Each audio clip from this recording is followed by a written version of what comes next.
everyone! Konnichiwa Japan! Konnichiwa Philippines! Konnichiwa world! So ito na yung mga ganap ko sa work. So before anything else, kunting intro muna si Waray. Okay?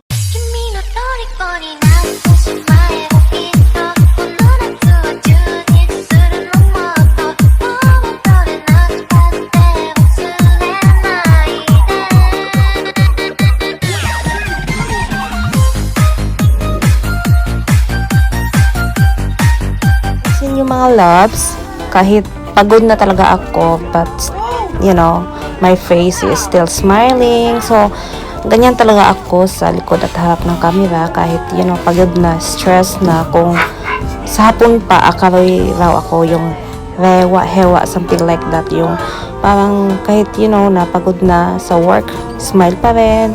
Yung parang masayahin, pero deep inside, yes, sobrang init, sis, sobrang bigat. Para akong ano nito, lalaking lalaki talaga. So, mahirap talaga siya.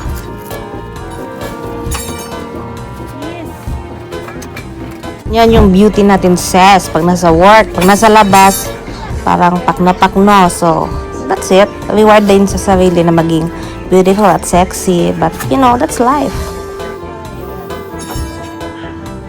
So, yung mga arty-arty na minsan sa katawan, like massage, mga piluka, mga hairband, whatever. So, reward din yan kasi hindi talaga mahirap yung life dito as a worker ka. So, need maghanap ng apam. Char lang po. So, continue.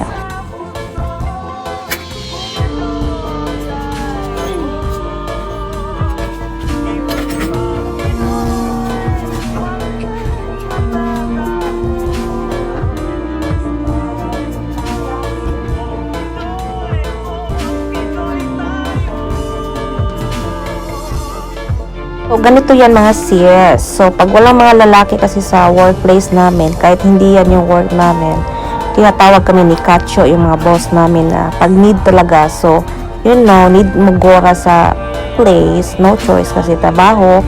Kahit ayaw mo, nasa Japan ka, work is work, so ganun yon. So, it's not easy. So, ganun, laban lang.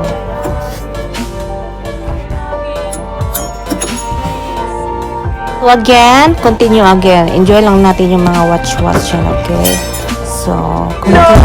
Ikaw ay Pinoy, ipakita sa mundo kung ano kaya mo. Ibang-ibang Pinoy, huwag kang matatakot. Lumayo na lang Pinoy, Pinoy tayo.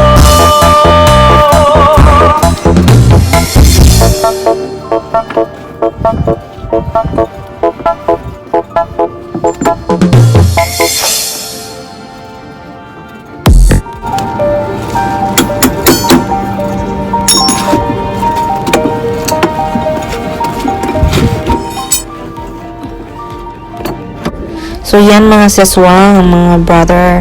So, minsan, ang tigas ng bakal, yung parang nakalak talaga siya kasi parang ilang, ano na to siya, ilang dekada na hindi nakukuha. So, need mo talaga siyang tanggalin kasi i-check nila yan at i-separate. So, ganun lang ang buhay, no?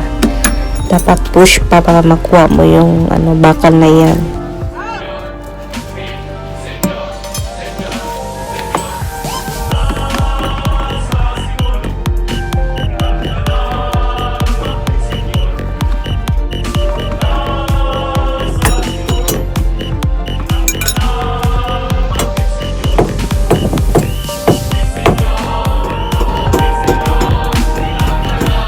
So that's all for today. I hope you like the video, and for more OFW Japan life, real talk, learning sa mga buhay-buhay dyan dito sa abroad. So just subscribe and thank you!